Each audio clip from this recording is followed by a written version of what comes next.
Hello my dear friends and students, welcome to English Max. हम लोग अभी कर रहे हैं एसएससी में सीजीएल इंग्लिश का प्रीवियस पेपर, और ये प्रीवियस पेपर हुआ था 14 जुलाई 2023 को। ये चौथी शिफ्ट है। इसके पहले हम लोग first shift, second shift, third shift का पेपर कर चुके हैं। तो अगर ये चौथी शिफ्ट का पेपर है तो आज हमारा डिस्कशन का नंबर भी चौथा ही होगा।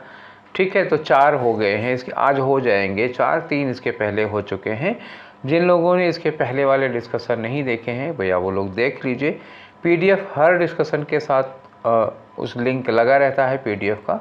आप हमारे टेलीग्राम चैनल से कनेक्ट हो जाइए, जुड़ जाइए, और आपको डेली का डेली मिलता रहेगा। जब भी हम डिस्कशन डालेंगे उसके पहले आपको पीडीएफ मिल जाया करेगा। फिलहाल अगर आप यूट्यूब के जरिए आते हैं तब भी पहले आप पीडीएफ सॉल्व कर लीजिएगा, उसके बाद आप डिस्कशन देखिएगा। एक्चुअली मज़ा तभी आएगी।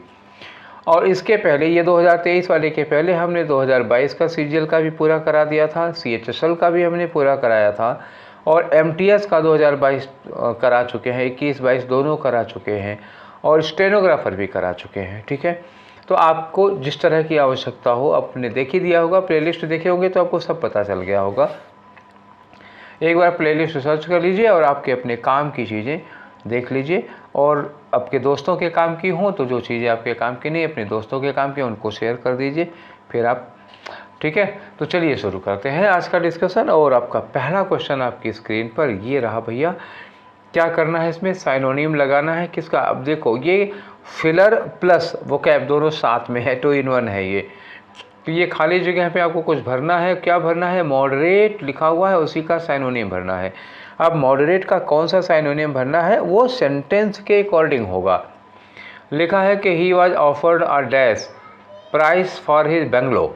उसने बंगला मतलब अपना घर बेच रहा था, अपना बंगलो बेच रहा था, उसको उसकी एक मॉडरेट कीमत दी, मतलब ऑफ़र की गई, ना कम ना ज़्यादा। मॉडरेट क्या होता है? ना कम ना ज़्यादा। इसका मतलब क्या हुआ कि उनको उनके बंगले की कैसी कीमत मिल रही थी? उचित कीमत मिल रही थी।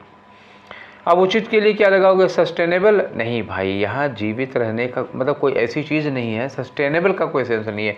कीमत सस्टेनेबल नहीं होती है, अफोर्डेबल होती है। ठीक है, और रिस्पेक्टेबल कीमत क्यों भैया? उसमें सम्माननीय कीमत ऐसा तो नहीं होगा। रीजनेबल कीमत, हाँ ये उचित कीमत होती है, ना कम ना ज़्यादा, ये हो गई रीजनेबल, ये आंसर हो जाएगा। कंसिडरेबल, विचारणीय, ये भी नहीं हो पाएगा। ठीक है, कंसिडरेबल मतलब ऐसी कोई चीज़ जो विचार करने लायक है, जिस पर मतलब एक इम्पोर्टेंट चीज़ होती है ना। कंसिडरेबल इम्पोर्टेंट होगी तो we will think over that. ठीक, तो आया आपका रीजनेबल पहले वाले में। अब और दूसरा क्वेश्चन क्या है? दूसरे क्वेश्चन में appropriate meaning of the idiom, एक इडियम दिया हुआ है, शार्प प्रैक्टिस। शार्प प्रैक्टिस का मतलब जानते हो क्या होता है? थोड़ी बेईमानी करना, है कि नहीं है? ठीक है, तो ये होता है डिसऑनेस्टी। शार्प प्रैक्टिस मतलब कोई खराब चीज़ की आप प्रैक्टिस करते हैं। ब्रीफली का मतलब होगा संक्षेप में इंसल्ट। ब्रीफली क्या होगा? इंसल्ट। फ्रिक्वेंटली का मतलब क्या होता है? लगातार, अक्सर होता है, प्रायः। और नियर बाई का मतलब करीबी, लगभग लगभग लगभग लगभग हो जाता है। ठीक है, तो नियर बाई आस पड़ोस के आसपास के लिए लगता है। तो यहाँ पे डिसऑनेस्टी हो गया। आगे आ जाओ, अपना अगला क्वेश्चन देखो, क्वेश्चन नंबर 3। ये वन वर्ड सब्स्टिट्यूशन का क्वेश्चन है। दिया है, a person who does not believe that God और गॉड एग्जिस्ट। ठीक, ऐसा व्यक्ति जिसको लगता है कि ईश्वर का कोई अस्तित्व नहीं है, वो ईश्वर के अस्तित्व में विश्वास नहीं करता है, इसको क्या कहते हैं? हम लोग हिंदी में कहते हैं नास्तिक। ठीक है, ब्लास्फेमस कौन होता है? ईश निंदा होती है ब्लास्फेमी। सुना होगा ब्लास्फेमी, जिसे देवी देवताओं के बारे में कुछ अपशब्द कहना, गलत कहना, ब्लास्फेमी होता है। ठीक है, प्रोफेन एक वर्ड सुना होगा, PROFANE, प्रोफेन करना, ब्लास्फेमी करना। तो ये आंसर नहीं होगा, मतलब बता रहे थे। अथीस्ट का मतलब होता है नास्तिक, तो आपका आंसर क्या हो गया? अथीस्ट हो गया। इररिवरेंट, देखो रिवरेंट क्या होता है? River, REVER। रिवर का मतलब होता है ना ऑनर, सम्मान, रेस्पेक्ट होता है। तो रिवरेंट मतलब क्या होता है? जो आदर करता है। इररिवरेंट मतलब जो किसी का सम्मान नहीं करता है, तो इररिवरेंट हो जाएगा। प्रोफेन अभी बताया था ना, अभी प्रोफेन लिखा था मैंने। ब्लास्फेमस होता है। ये जो ब्लास्फेमस है वो प्रोफेन है। देवी देवताओं के बारे में अपशब्द कहना ऐसे ही ईश निंदा होती है। आंसर आपका अथीस्ट हो गया, ठीक है ना। चले आगे नेक्स्ट क्वेश्चन में आ जाओ। आपका अगला क्वेश्चन है क्वेश्चन नंबर 4 ना भैया। तो क्वेश्चन नंबर 4 में आ गए। ये साइनोनिम है आपका, किसका साइनोनिम बताना, मैचिंग का। मैचिंग का मतलब क्या हुआ, मिलता जुलता, मैच करता हुआ, सिमिलर हो जाएगा, तभी तो कहोगे ना मैचिंग, सिमिलर होगा। डिस्टिंग्विशिंग, डिस्टिंग्विशिंग का मतलब क्या होता है, अंतर करने वाला, भेदभाव, डिफरेंस करने वाला, तो ये एंटोनिम हो जाएगा, इसका अपोजिट हो जाएगा, आंसर नहीं होगा। रिजेंबलिंग, रिजेंबल करना मतलब होता है सिमिलर होना, मिलता जुलता हुआ, तो ये आपका आंसर हो गया। एडोर का मतलब क्या होता है, किसी चीज़ को आप रेस्पेक्ट दे रहे हो या उसको लव कर रहे हो तो एडोर होता है, पसंद करना किसी चीज़ को होता है, ठीक है। अपॉइंटिंग, अपॉइंट मतलब किसी को कहीं पे अपॉइंट करना, ये तो खैर लगेगा नहीं, कोई मतलब ही नहीं है इसका, ठीक है, इसका भी कोई मतलब नहीं है। दो हैं, एक डिस्टिंग्विशिंग हो जाता है वो डिफरेंस के लिए लग जाएगा, और रिजेंबलिंग मिलता जुलता होता है, तो मैचिंग का साइनोनिम यही होगा। आंसर आपका कौन सा हुआ, दूसरा वाला, ठीक है। आगे आ जाओ नेक्स्ट क्वेश्चन पे, 5 नंबर पे, ठीक है। तो अभी जानते हो जुकाम अभी मेरा ठीक हुआ नहीं है, और कल इसी चक्कर में गैप चला गया, कल बहुत ज़्यादा ख़राब, कल तो बड़ा पढ़ा ही ना पाते हम आपको, ठीक है। तो अभी भी मतलब आवाज़ लग रही होगी ना, अजीब सी आ रही है, और मतलब जहाँ से बोलो एकदम भरा हुआ है पूरा। आगे आ जाओ, ये रीअरेंजमेंट का क्वेश्चन है, क्वेश्चन नंबर 5 है, ठीक है। तो इसको चलिए हम लोग करते हैं, पढ़ लेते हैं पहले क्या है, बट। अब बट लगा दिया तो ये तो स्टार्ट तो फिलहाल नहीं कर सकता, ए से कोई स्टार्ट हो रहा है, कोई स्टार्ट ही नहीं हो रहा है ए से, ठीक है। लिखा है but she has no idea an aunt and uncle are waiting for her. उसको इस बात का कोई आभास भी नहीं था कि एक अंकल और आंट उसका इंतज़ार कर रहे हैं। लिखा है बी में, the strange child is the story of a young girl who believes she is the only one on the planet. Strange girl, strange child एक कहानी है जिसमें ऐसी लड़की की कहानी है जिसको ये लगता है कि इस धरती पर वो अकेले है, इस प्लेनेट पर वो अकेले है। Her parents simply vanished into thin air one day. एक दिन उसके पेरेंट्स क्या होते हैं कि थिन एयर में, मतलब ऐसे ही वातावरण में डिसअपियर हो जाते हैं। वैनिश का मतलब क्या होता है, डिसअपियर हो गए, विलुप्त हो गए, चले गए, और उस लड़की को लगता है इस धरती पे हम अकेले रह गए हैं, ठीक है। She travels the world in search of Nevada. वो पूरी दुनिया को घूमती है, क्या ढूंढ रही है, नेवादा को ढूंढ रही है। नेवादा एक जगह का नाम है। Because she aspires to reside in the Mojave desert. वो मोज़ेब डेजर्ट में रहना चाहती है, उसकी इच्छा है वहाँ पे रहने की, ठीक है। तो जाहिर सी बात है कि वो इसके पहले, मतलब जो घूम पूरी दुनिया में घूम के मोज़ेब डेजर्ट को ढूंढ रही है, ये तभी तो होगा जब उसके पेरेंट्स उसको छोड़कर चले जाएंगे, ठीक है। अच्छा एक बात और इसमें समझो, स्टार्टर आपका ढूंढते हैं, यहाँ बट के साथ सी लगा है, और यहाँ पे लिखा है स्टोरी ऑफ अ गर्ल, यह है ना, स्टोरी ऑफ अ गर्ल, और यहाँ पे हर पेरेंट्स लिखा है, यहाँ पे सी टेबल्स लिखा है। तो हर हाल में इसका नाउन कहाँ मिला, बी में, तो बी से स्टार्ट होनी है, ये बात तय हो गई, तो ये डी कट गया। अब यहाँ बी के बाद डी है, बी के बाद ए है, बी के बाद सी है, क्या लगा सकते हो, बी के बाद ए तो लगेगा नहीं, क्योंकि ये तो तब होगा ना, उसको आइडिया नहीं था कि उसके एक अंकल और आंट वहाँ इंतज़ार करें, ये तो वहाँ जब पहुँचेगी तब की बात होगी, अभी तो आई नहीं। वो पूरी दुनिया में ट्रेवल करती है, नेवादा ढूंढ रही है, ये कब ढूंढेगी, जब उसके पेरेंट्स चले जाएंगे।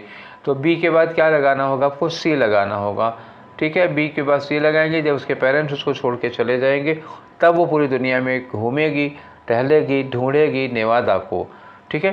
तो उसके बाद क्या लगाओगे, उसके बाद बी सी के बाद डी लगा दो, और लास्ट में क्या करोगे, अंत में उसको पता चलता है कि वहाँ उसके एक अंकल और आंट उसका इंतज़ार कर रहे हैं, तो लास्ट में ए लगा दो।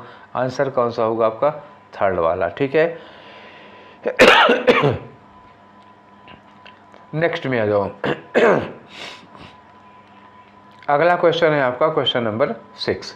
एक बार फिर से रीअरेंजमेंट का क्वेश्चन है, तो 6 में क्या करना है भाई, चलो इनको भी निपटते हैं। लिखा कि वी ऑफन, वी तो शुरुआत में लास्ट में, मतलब ये स्टार्टर भी हो सकता है, ऐसी कोई तरीके, आई है, वी है और यू है, कहीं भी लगा सकते हो। We often make all things around us the way we want them. हम अपने चारों ओर चीज़ों को ऐसे मेक करते हैं, ऐसे लगाते हैं जैसे हम उनको चाहते हैं, अपनी मर्जी से अपने ढंग से लगाते हैं।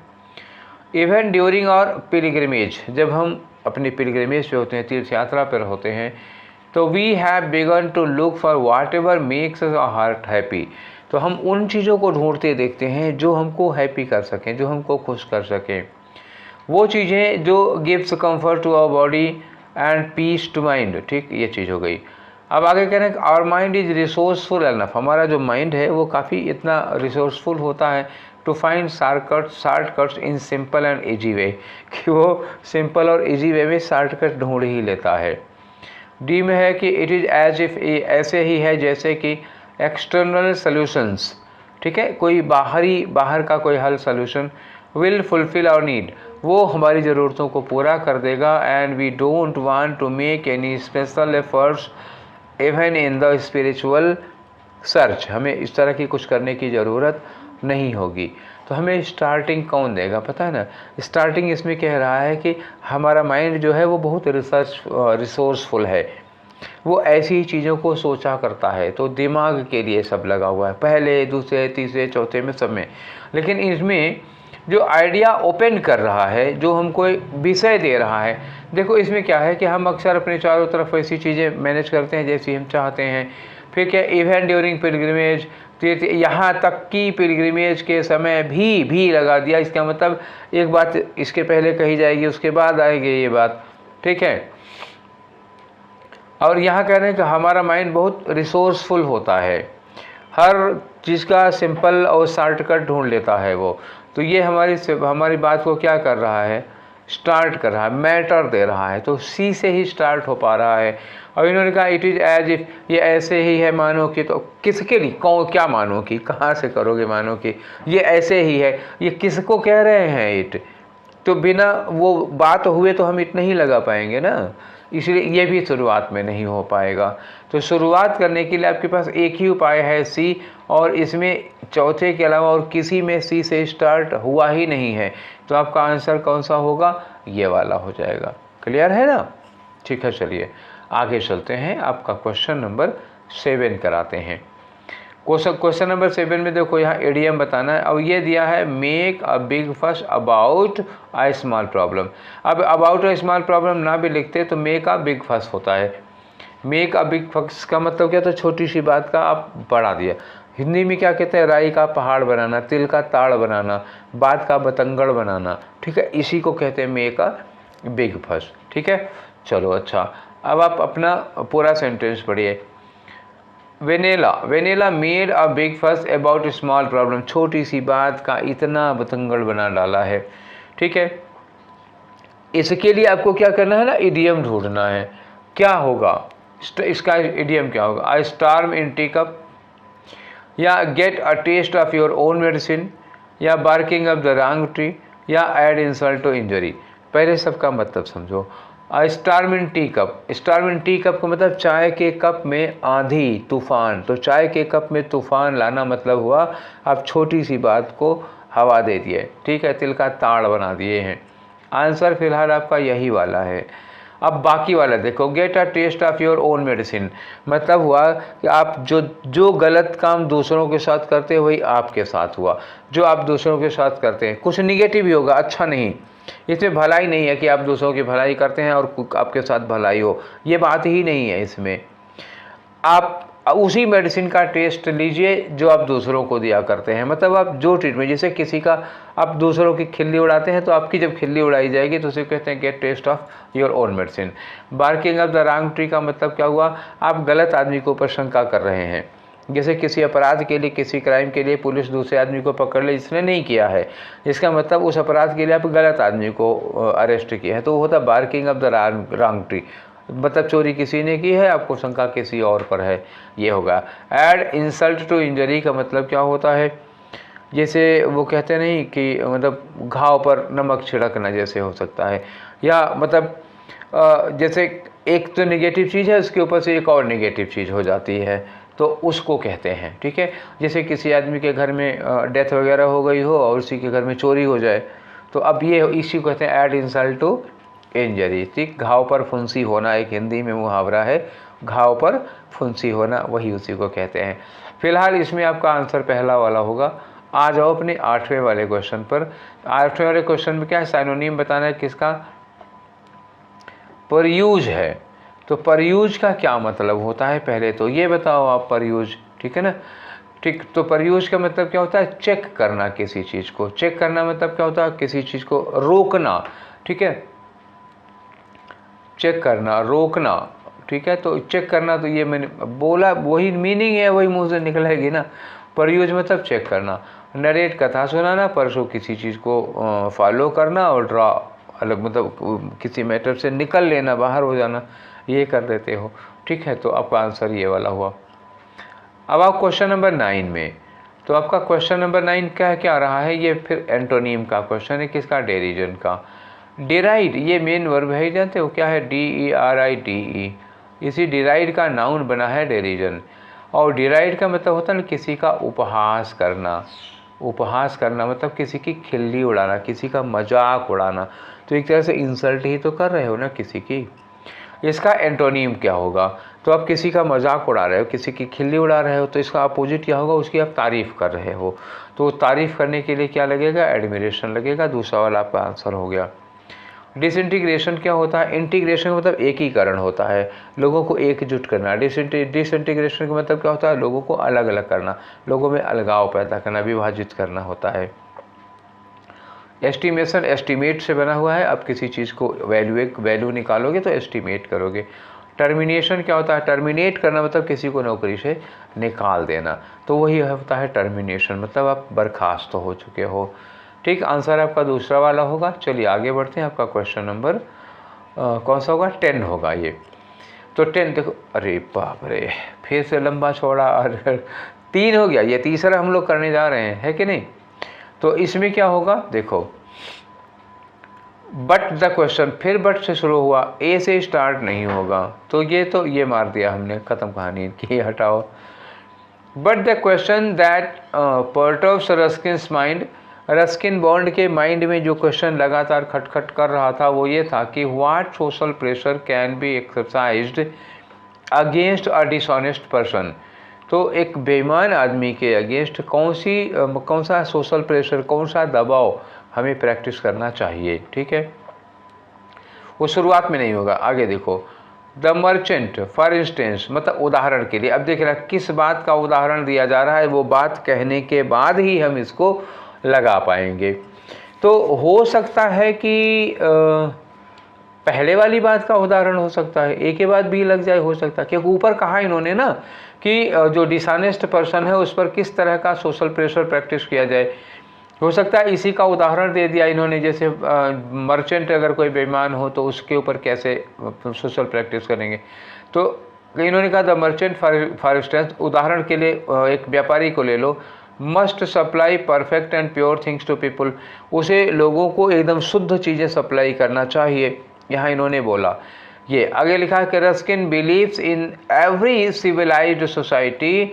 रस्किन बॉन्ड का ये मानना है, रस्किन का ये मानना है कि इन एवरी सिविलाइज्ड सोसाइटी, हर सभ्य समाज में, देयर एग्जिस्ट 5 इंटेलेक्चुअल प्रोफेशंस, 5 बुद्धिमान प्रोफेशन, 5 समझदारी वाले व्यवसाय हैं।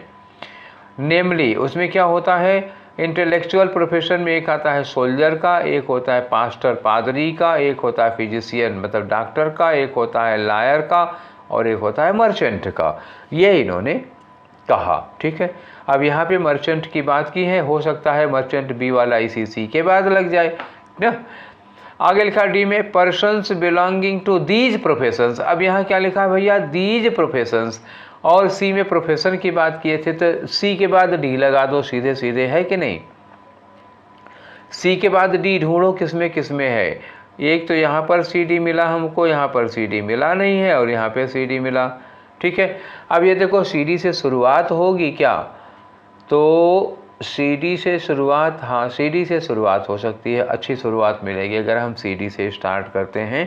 तो कैसे सी डी से स्टार्ट होगी, क्योंकि बी से अगर स्टार्ट करेंगे तो ये लिखा है द मर्चेंट फॉर एग्जाम्पल, मैं आपको दिखा रहा हूँ कैसे हटा रहा हूँ। इसमें CD 2 में है, एक इसमें CD है, एक इसमें CD लगा हुआ है, तो CD लगातार होगा, ये दोनों कट गए हैं।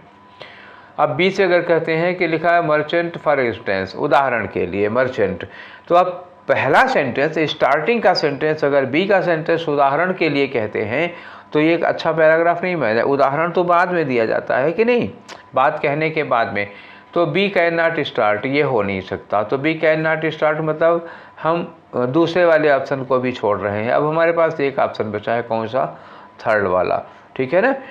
इसमें थर्ड वाले में रस्किन बॉन्ड ने कुछ प्रोफेशंस की बात की है, उसके बाद डी में इन्होंने दीज प्रोफेशंस के बारे में बात की है। दीज प्रोफेशंस के बाद अब आप आ जाओ ना उदाहरण के लिए, फॉर एग्जांपल, ठीक है ना, ये मर्चेंट वाला ले लो, उसके बाद आ जाओ बट, ठीक, आगे आ जाओ। नेक्स्ट क्वेश्चन में चलते हैं हम आपके, और आपका नेक्स्ट क्वेश्चन किस पर है, स्पेलिंग पर है। एक सेंटेंस में 4 वर्ड अंडरलाइन किए हुए हैं, टिमिड है, ठीक है। Seema was a timid girl, TIMID, ये इसकी स्पेलिंग गलत नहीं है, सही है एकदम। She did not talk to people, वो लोगों से बात नहीं करती थी, who are not familiar to her, जो उससे परिचित नहीं होते थे वो उन लोगों से बात नहीं कर पाते थे। फेमिलियर में FAMILIAR, ये भी ठीक है। She was an introvert, INTROWERT, ये भी सही है। 3 सही हो गया, तो एडोलसेंट की गलत होगी। एडोलसेंट में क्या होता है, पहले देखो ADOLE, पहले तो ये लगा दो, तो इसमें ADO लगा दिया, यही गलती हो गई। उसके बाद SCENT होगा, ठीक है, एडोलसेंट होगा। तो ये स्पेलिंग आपकी इनकरेक्ट है, और यही आपका आंसर हो गया। आगे आ जाओ, नेक्स्ट क्वेश्चन में हम लोग चलते हैं। तो आपका क्वेश्चन होगा अब की बार 12वां, तो ये सिनोनिम है आपको बताना। लिखा the salesman yielded to the demands of his corrupt boss, ठीक है। जो सेल्समैन था वो यील्डेड का मतलब क्या हुआ, उसके आगे झुक गया। The demands of his corrupt boss, उसका बॉस बहुत करप्ट था और अपने भ्रष्ट बॉस के सामने इसको यील्ड करना पड़ा, मतलब क्या हुआ, झुकना पड़ा, यानी कि कह सकते हो सरेंडर करना पड़ा एक तरफ से, उसकी बात इनको माननी ही पड़ी, ये हो गया। अब इसका साइनोनिम बताओ, ठीक है। तो कंसीडर्ड एक ऑप्शन है, कंसीडर्ड, और यह है हाउंडेड, यह है ट्रेंडेड, यह है कोर्टेड। तो एक तरह से मीनिंग बताते हैं आपको, यील्डेड की मीनिंग आपको पता चल गई है, एक बार मैं इसको क्लियर करके फिर बताता हूँ। कंसीडर्ड का मतलब होता है ना एक्सेप्टेड, जब हम किसी की बात को एक्सेप्ट कर लेते हैं, तो यील्ड करना मतलब होता है उसके आगे झुक जाना, यानी कि हम उसकी बात मान ले रहे हैं। तो 12 में ए हो सकता है सही आंसर। देखो हाउंडेड, तो इसमें आप यहाँ से आ जाओ, हाउंड से, HOUND, हाउंड होते हैं शिकारी कुत्ते। तो शिकारियों के साथ में जो कुत्ते जाते हैं, जो जानवरों को दौड़ाते हैं और उनको घेर करके उस ओर ले आते हैं जिधर शिकारी जाल लगाया होता है। तो हाउंड का मतलब एक तरह से क्या होता है कि किसी का पीछा करना, किसी को दौड़ा लेना, हाउंडेड, वहाँ से हाउंड से बना हुआ है।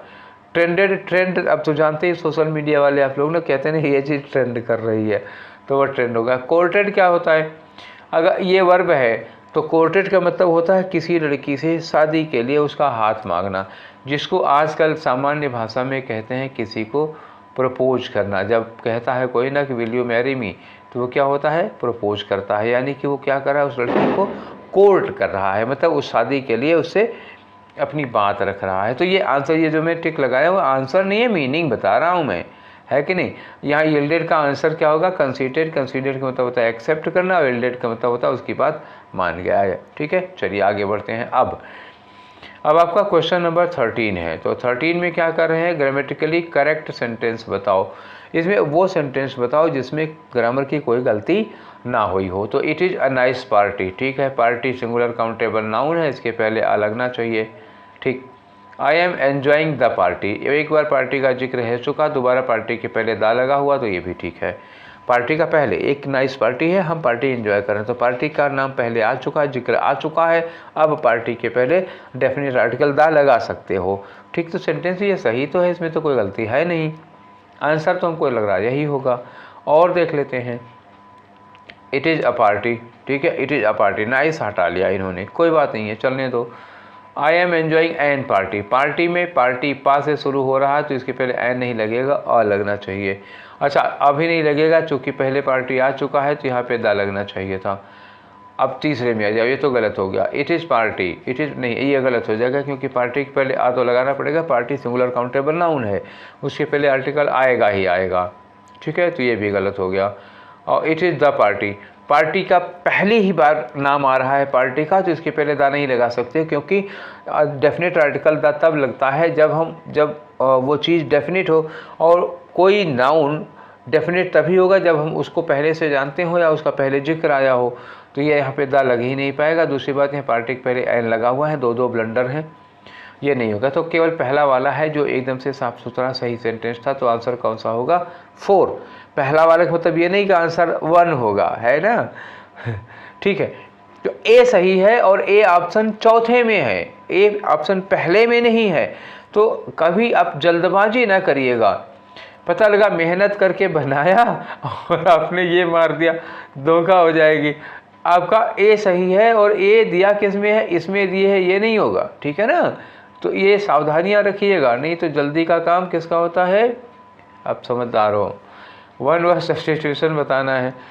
अ बुक या set of books giving information about all areas of knowledge, एक ऐसी किताब जो नॉलेज के हर क्षेत्र को कवर करती है, उसको हम लोग कहते हैं एनसाइक्लोपीडिया। भैया बहुत बार आ चुका है, खूब पूछा जाता है।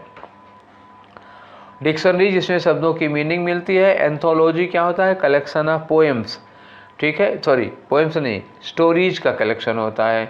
वॉल्यूम तो किसी भी एडिशन को कहते हैं, ठीक है। आगे आ जाओ, नेक्स्ट क्वेश्चन आपका क्वेश्चन नंबर 15 में आपको पैसिव वॉइस बनाना है। किसका? देखो लिखा है describe how you will tell, आप ये बताओ कि आप कैसे कहोगे, ठीक है। How will tell your parents, आप अपने पेरेंट्स से ये बात इन पैसिव वॉइस में ये बात कैसे कहोगे? कौन सी बात? Mahesh and his team were helping the fire and rescue team, और यहाँ पे वर हेल्पिंग लिखा हुआ है और ये फायर एंड रेस्क्यू टीम इधर चला जाएगा, वर हेल्पिंग का क्या हो जाएगा? बीइंग हेल्प्ड, और ये महेश और उसके दोस्त पीछे आ जाएंगे। तो जब वर के साथ हेल्पिंग आएगा तो ये क्या हो जाएगा? यहाँ पे वाज वर जो भी लगाना होगा सिंगुलर में, यहाँ लिखा है कि फायर एंड रेस्क्यू टीम, तो वाज हो जाएगा। वाज के साथ क्या लगाएंगे आप? बीइंग लगाएंगे क्योंकि वर हेल्पिंग लिखा हुआ है, और इसके बाद वर्ब की थर्ड फॉर्म लगाएंगे, तो वाज बीइंग हेल्प्ड। पहले आप वाज बीइंग हेल्प्ड ढूंढ लीजिए, उसके बाद किसी और बात पे चलते हैं। तो वाज बीइंग लिखा है, होगा नहीं। यहाँ लिखा है टीम बीइंग हेल्प, लो भैया वाज वर ही गायब कर दिया, ये भी नहीं होगा। तो fire and rescue team helped, fire और रेस्क्यू टीम ने नहीं मदद की थी भाई, महेश ने मदद की थी, ये डायरेक्ट में हो गया, ये नहीं होगा। तो यहाँ लिखा होगा the fire and rescue team was being helped, चौथे के अलावा और कोई ऑप्शन ही नहीं है जिसको हम सोचें। अब आगे आ जाओ, नेक्स्ट क्वेश्चन में आ जाओ। आपका क्या है? Question number 16। क्या करना है? पैसिव में चेंज करो, यहाँ डिड लगा हुआ है। Did you not by the return tickets पे ध्यान देखना, और डिड का पहले तो वाज वर्ड ढूंढो, ठीक है, पहले क्या ढूंढो? वाज वर्ड ढूंढो। तो ये वर्ड लिखा, ये वाज लिखा, ये हैड लिखा है, हटाओ इनको, ठीक है। अब बचा हमारे पास 3 ऑप्शन। तो अब यहाँ लिखा है टिकट्स लिखा है ना, रिटर्न टिकट्स, तो यहाँ लिखा है टिकट्स लगने का मतलब क्या हुआ कि वाज नहीं वर होना चाहिए, 2 कट गए। अब आगे आ जाओ, यहाँ लिखा है कि नॉट भी लिखा है, तो were the return tickets to Dehradun not bought by you 16 number में। तो यहाँ तो हमको ठीक लग रहा है यार, वर लगा है, रिटर्न टिकट्स के लिए वर लगा और डिड के लिए वर लगेगा ही लगेगा। टू देहरादून नॉट बॉट, अब यहाँ नॉट लिखा ही है, देखो ये नॉट, तो यहाँ भी नॉट बॉट लगेगा बाई यू, तो ये तो हमको एकदम से ठीक लग रहा है। अब चौथे को चेक कर लो, ये देखो नॉट बॉट में यहाँ बीइंग लगा दिया फालतू में, गलत हो जाएगा, ये नहीं होगा, पहला ही होगा, ठीक है। अब से और हो गया कि पहला ही आंसर हो गया, जरा क्लियर हो, हाँ ये रहेगा पहला। आगे आते हैं, आपका क्वेश्चन नंबर 17 आपका वेट कर रहा है, ये रखा है, इंतजार खत्म हुआ। एंटोनियम बताओ किसका? अंडरलाइन वर्ड का। द एम्परर वाज कंसीडर्ड, राजा के बारे में सोचा गया, उसके बारे में ये विचार हो रहा था कि एज अ विक्ड मैन, कि राजा कैसा व्यक्ति है? निहायत ही विक्ड मतलब दुष्ट आदमी है, अब दुष्ट आदमी का अपोजिट क्या होगा? वर्चुअस। वर्चुअस का मतलब क्या होता है? बड़ा ही गुणी या गुणवान व्यक्ति है। तो गुणी आदमी तो दुष्ट नहीं होगा। राजा को दुष्ट आदमी माना जा रहा था, उसका अपोजिट क्या हो गया? गुणवान। देखो सेवेज का मतलब क्या होता है? जंगली, एकदम से जाहिल, जिसके अंदर बुद्धि नहीं होती, मैनर नहीं होता। तो ये तो लगेगा नहीं, ये तो विग्ड का साइनोनिम हो जाएगा। फियर्स का मतलब क्या होता है? बहुत ही भयानक, ये भी निगेटिव जा रहा है, ये भी नहीं लगेगा। वाइल, वाइल का मतलब क्या होता है बताओ? वाइल का मतलब भी बहुत ही कपटी और दुष्ट टाइप का आदमी होता है। अरे एक तरह से बताएं ना, बोलते तो नहीं बन रहा है पर लिख दे रहा हूँ मैं, ये होता है इसका मतलब नीच घटिया टाइप का जिसको कहते हो। तो ये क्या हो जाएगा? साइनोनिम हो जाएगा। एंटोनिम क्या होगा? वर्चुअस होगा। इसका हो गया ना अब काम।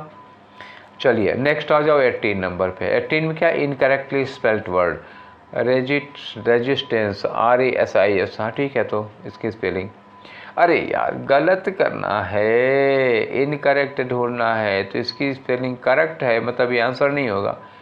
रिसिप्ट गलत है, होना क्या चाहिए? REC। अच्छा, जब C के बाद EI लगाना होता है तो पहले E लगाते हैं, बाद में I लगाते हैं, फिर PT लगा दो, तो ये गलत हो गया। डिसीव्ड, देखो यहाँ C के बाद लगा ना, तो तीसरे वाले में C के बाद EI लगा हुआ है, देखो ये तो ये तो सही है, सही होगा तो आंसर नहीं होगा। पोस्टपोन की स्पेलिंग सही है, मतलब ये आंसर नहीं है। तो आंसर आपका कौन सा हुआ? 2 वाला, जिसकी स्पेलिंग गलत थी। आगे आ जाइए अब 19 नंबर पे। अब आ जाओ भैया 19 में। हे भगवान, कितना अरेंजमेंट है, ये चौथा अरेंजमेंट चल रहा है। कोई बात नहीं, इट इज़ बिकॉज, कारण बता रहे हैं, यहाँ से तो स्टार्ट नहीं हो सकता। इट इज़ बिकॉज से तो हम बिल्कुल नहीं कर पाएंगे। इट इज़ बिकॉज, कारण बताने लगे ना। It is because the practical people in society boast of having a practical approach to life. जो प्रैक्टिकल पीपल होते हैं समाज में, वो क्या होते हैं? वो मतलब बड़ी डींग मारते हैं कि हमारे पास क्या है? प्रैक्टिकल अप्रोच है लाइफ की। वो मतलब इस बात की डींग मारते हैं। अच्छा, कारण है ये किसी चीज़ का, तो पहले किसका कारण है वो तो ढूंढोगे। अगर का इट इज़ वेरी लाइकली, इस बात की बड़ी ज़्यादा संभावना होती है फॉर यंगस्टर्स, मतलब जो छोटे होते हैं नई उम्र वाले, कि to seek advice from their elders. तो बहुत कॉमन है, बहुत ज़्यादा संभावना है कि जो छोटे हैं, जो यंगस्टर हैं, वो अपने एल्डर्स से सलाह लेंगे। और वैसे ही एल्डर्स से सेम वे में एल्डर्स को भी ये इस तरह की एक्सपेक्टेशन होती है। अब लिखा एम्फेसिंग, एम्फेसाइजिंग मतलब जोर देना किसी बात, तो emphasizing upon the times that prevailed, the youth very much get their queries answered systematically, और उनको सिस्टमेटिकली उनका आंसर मिला कि पहले पूछें तो। इन द सिमिलर कंटेक्स्ट, ठीक उसी प्रकार से the elders are in most likelihood, बहुत ज़्यादा संभावना है कि elders are expected to give their advice as word of guidance. अब इसमें हमको ये किसका पेयर मिला? किसका पेयर मिला कि बहुत ज़्यादा संभावना है कि छोटे जो हैं वो अपने बड़ों से सलाह लें, और इन द सिमिलर कंटेक्स्ट ठीक उसी तरह से उम्मीद की जाती है कि बड़े छोटों को अपनी सलाह दें। तो बी के बाद डी का पेयर पक्का हुआ। तो हम क्या करते हैं ना, पहले BD ढूंढ लेते हैं, उसके बाद आइडिया लग जाएगा हमको। तो 19 नंबर का जो BD आप ढूंढिए, कहाँ पे मिलेगा BD एक साथ में, तो यहाँ BD नहीं है, DB है, होगा नहीं। यहाँ पे AB है, नहीं होगा। यहाँ पे CD है, नहीं होगा। यही एक है जिसमें B और D साथ में लगा हुआ है, तो BD हो गया। C के बाद A हो जाएगा, तो यहाँ पे होगा कि बड़ों से उम्मीद की जाती है कि वो सलाह देंगे। उसके बाद क्या होता है? Emphasising upon the time that prevail youth very much get their queries answered. ज़्यादा तक होता है कि बड़े उनकी क्वेरीज को आज जवाब दे ही देते हैं। और ये क्या लिखा है? इट इज़ बिकॉज, ऐसा इसलिए होता है क्योंकि उसको एक्सप्लेन कर रहा है। आपका चौथा वाला आंसर होगा भैया, हो गया ना। चलिए नेक्स्ट क्वेश्चन आते हैं। आपका क्वेश्चन नंबर 20 है। 20 में एरर, एक एरर तो कम से कम दर्शन हुए। आगे आओ। The availability of funds will be ensured if they are tried to submit the proposal on time। अब देखो यहाँ लिखा if they are tried, ठीक है ना, और यहाँ लिखा है will be ensured। तो अब फ्यूचर के साथ पास्ट का तो कम्बिनेशन होता नहीं है, तो क्या करोगे, यहाँ इफ़ लगा हुआ है। इफ़ मतलब ये कंडीशनल वाला सेंटेंस हो गया, तो कंडीशनल होने का मतलब अब आपको क्या करना है, the availability of funds will be ensured, ये तो ठीक है। इफ़ दे आर ट्राइड, तो ट्राइड की कार्ड को क्या कर दो, if they are try to submit, तो ये ट्राई गलत हो रहा है। अब कहाँ दिखा हुआ ट्राई, ये आपका गलत हुआ, चौथा आंसर होगा। अब 21 से लेकर के 25 तक में क्या करना होगा बच्चा लोगों, ये रहा 21 से 25 में एक पैसेज है, उसमें 5 जगहें खाली है, उसकी जगह पर क्या भरोगे ये आपको लगाना है। चलिए शुरू कर लीजिए। पहले तो पढ़ना पड़ेगा, पढ़िए। Learning a new language can be challenging. यहाँ देखो, एक नई भाषा सीखना थोड़ा चैलेंजिंग हो सकता है, but it is also dash. अब ये चैलेंजिंग, यहाँ बट लगाया है, ये चैलेंजिंग है, चैलेंजिंग का उल्टा यहाँ चले जाओ, ठीक है। इंटरेस्टिंग हो सकता है, ठीक है ना, ऐसे हो जाएगा। चैलेंजिंग है किंतु इंटरेस्टिंग है। It can open up a new opportunities for communication and cultural exchange. तो कल्चरल एक्सचेंज और कम्युनिकेशन के लिए एक नया अवसर, एक नई अपॉर्चुनिटी पैदा करता है अगर आप नई भाषा सीखते हैं तो।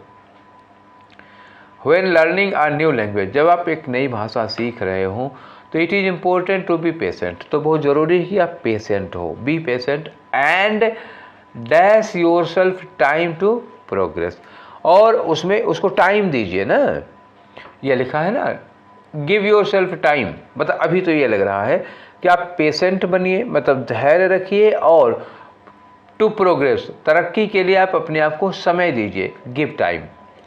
आगे होगा one way to make language learner easier, तो लैंग्वेज लर्निंग को आसान बनाने का एक तरीका क्या है, is to dash to it every day, आप इसको रोज़ रोज़ प्रैक्टिस करो, रोज़ रोज़ प्रैक्टिस करो, even if it is just for few minutes, चाहे 2 मिनट, चाहे 3 मिनट, चाहे एक करना, लेकिन रोज है प्रैक्टिस, गैप नहीं होना चाहिए।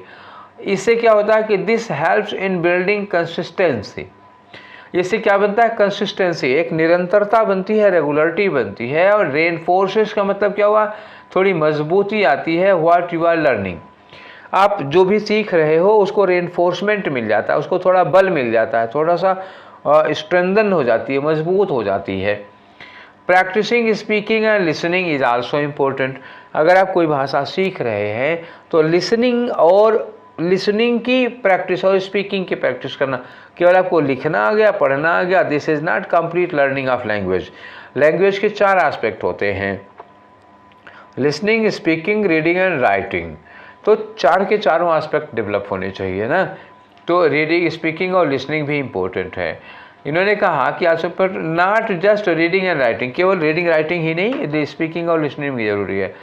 Bye emerging yourself in the language, तो अपने आप को लैंग्वेज में इमर्ज करा दो, ठीक है, लैंग्वेज और कल्चर में। यू कैन एक्सेलरेट, ऐसा करके you can accelerate your dash, तो आप अपनी लर्निंग को एक्सेलरेट कर सकते हो, अपने सीखने को तेज कर सकते हो, स्पीड अप कर सकते हो, and gain a deeper understanding of language, और आपको भाषा की एक गहरी समझ मिल जाएगी, डीपर अंडरस्टैंडिंग मिल जाएगी।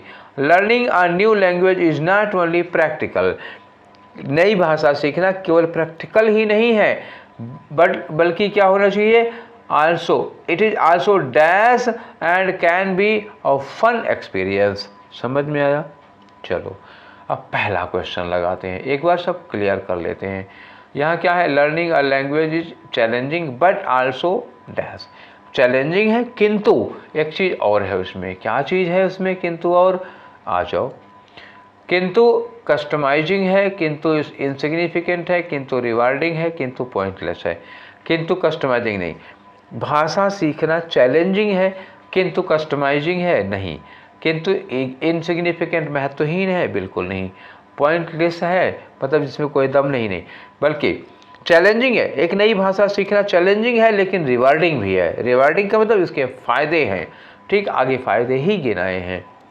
नीचे आ जाओ, मैंने कहा था भाषा सीखनी है तो खुद को टाइम दो, खुद को टाइम दो, फोर्स, गिव, नेग्लेक्ट या रश, अगर भाषा सीखनी है तो खुद को टाइम दो। यहाँ क्या है देखो, when learning a new language it is important to be patient and dash yourself time. तो मतलब क्या हो, अपने आप को समय दो, तो समय दो क्या लगाओगे, फोर्स, अपने आप को समय दो तो फोर्स टाइम नहीं, give force your self time या गिव योर सेल्फ टाइम, तो क्या लगेगा, गिव योर सेल्फ टाइम।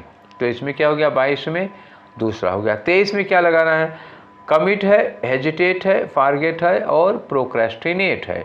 चलो आ जाओ, तो ये नंबर आया आपका, ये वाला फिलर है। ठीक है, एक बार क्लियर हो जाओ, यहाँ हो गया। One way to make language learning easier, language learning आसान हो जाए, इसका एक तरीका है is to dash to it every day. तो इसके प्रति क्या हो जाओ, एकदम डेडिकेटेड हो जाओ ना।